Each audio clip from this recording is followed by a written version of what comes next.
So about 40% of us will be diagnosed with cancer at some point in our lifetime. And so much of it is just bad genetics and bad luck. But here's the good news. Up to 40% of all cancers are preventable. So on one hand, you can't change your genetics. But on the other hand, you can absolutely influence how your genes behave. And one of the most powerful ways to influence your genes and lower your risk of cancer is through the food you eat every day. Because many cancers are not just a genetic disease, it's a metabolic disease, and it's an immune function disease. And the wrong foods, even the ones that we consider normal or healthy, they can quietly foster the exact conditions that cancer needs to grow and proliferate. So in this video, I want to break down the science behind how certain foods feed cancer cells. And I'm going to give you a simple framework to how to avoid them. I'm Dr. Leonid Kim. I'm board certified in internal and obesity medicine. And on this channel, I go over the most up-to-date and evidence-based information on the topics of weight loss, metabolic health, and longevity. Let's get into it. So let's set the foundation.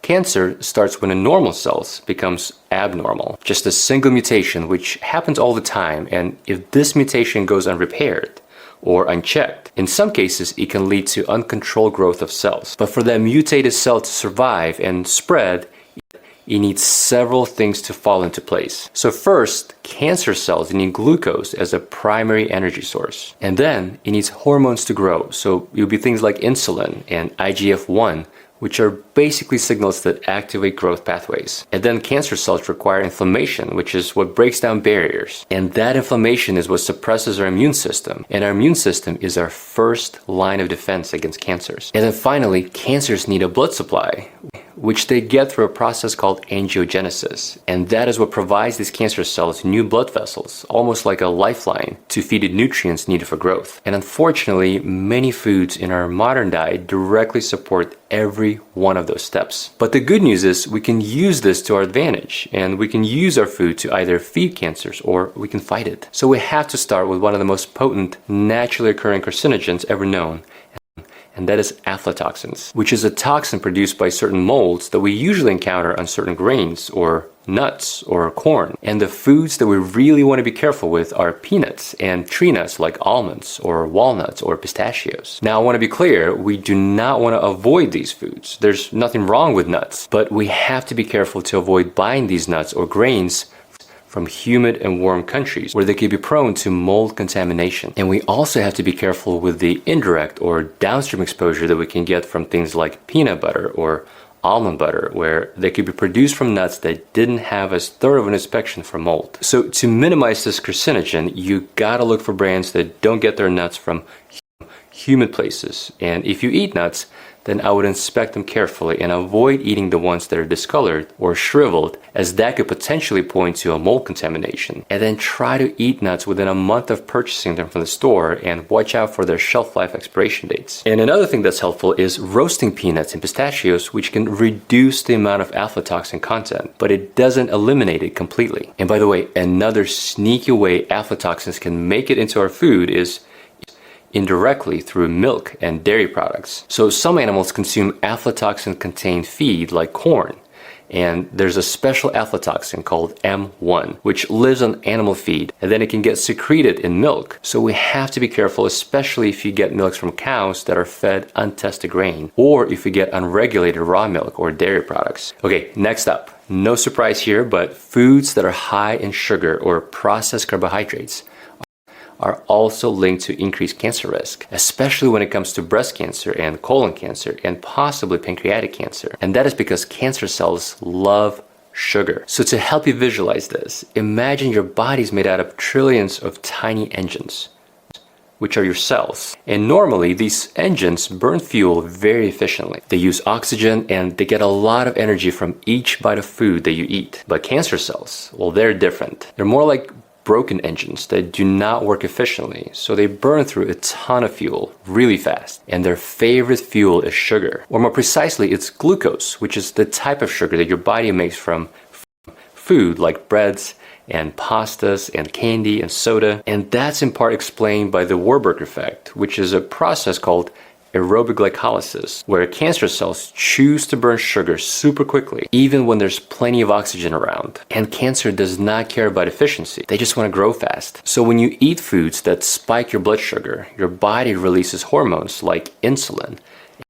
and IGF-1, which is normally a good thing. But if it's done in excess, then these hormones actually send a message to the cells saying, hey, it's time to grow bigger and divide. So now you get a double whammy. You're feeding your body a food that is preferred by cancer cells. And then the sugar you're eating is increasing the signals in your body that tells cancer cells to grow and divide faster. And we especially see this in breast cancer, where some studies show that cancer cells can have 6 times more insulin receptors than healthy cells. And if that wasn't bad enough, that excess sugar leads to chronic inflammation, which can further lead to even more DNA damage, which then in turn makes it even easier for cancers to appear. And then this inflammation also weakens your immune system, which we often think about in terms of fighting infections, but our immune system is actually our first line of defense against cancers. So bottom line is, cancer cells are very sugar hungry, which we can actually use to our advantage. We can choose the foods that will stop feeding cancer, and instead we can prioritize foods that feed the rest of our body while starving cancer cells. So it's best to limit sugar as much as you can, with the worst offenders being processed or high glycemic carbohydrates. And instead, we need to emphasize low glycemic carbohydrates that have high fiber, so things like beans and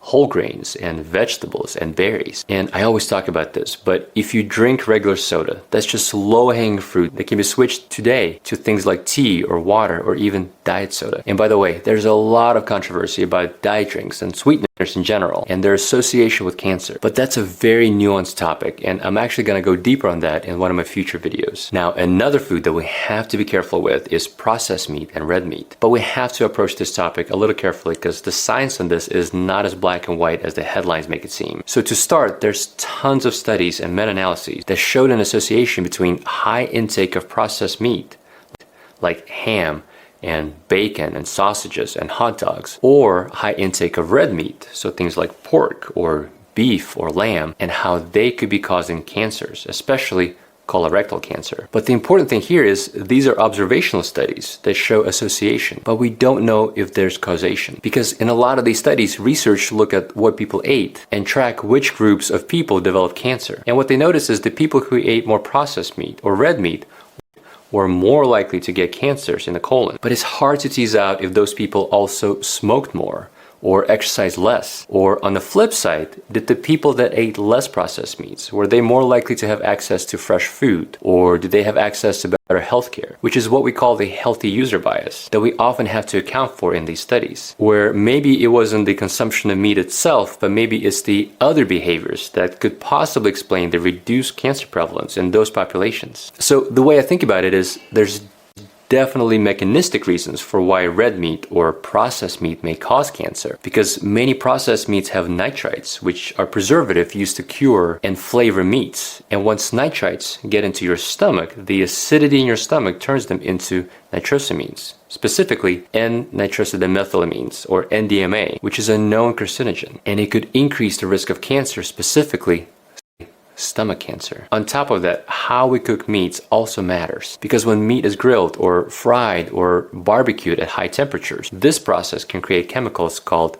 heterocyclic amines, or HCAs, or polycyclic aromatic hydrocarbons, or PAHs. And both of these compounds have been shown to damage DNA and promote cancer cells in animal studies. So how do we put it all together? Well, the studies are all over the place, but the correlation between processed and red meat is definitely there. But looking at the totality of evidence, which is not perfect, I'm not entirely convinced it's the red meat itself that causes cancer, but it's probably the absence of food that the extra red meat replaces is what causes the problem. So when you eat more red meat or processed meat, by default, you're probably eating less of something else, and you're probably eating less fiber-rich foods, so things like fruits and vegetables and beans and whole grains. And we have numerous studies and meta-analyses that show that people with a higher dietary fiber intake had a lower risk of several cancers and had a 13% reduction of cancer mortality. So I don't think you need to give up red meat or grilled meat, but I probably wouldn't overdo it. And I would definitely try to load up on fiber with every meal. Next, there's pretty strong scientific evidence that alcohol causes cancer. And the International Agency for Research on Cancer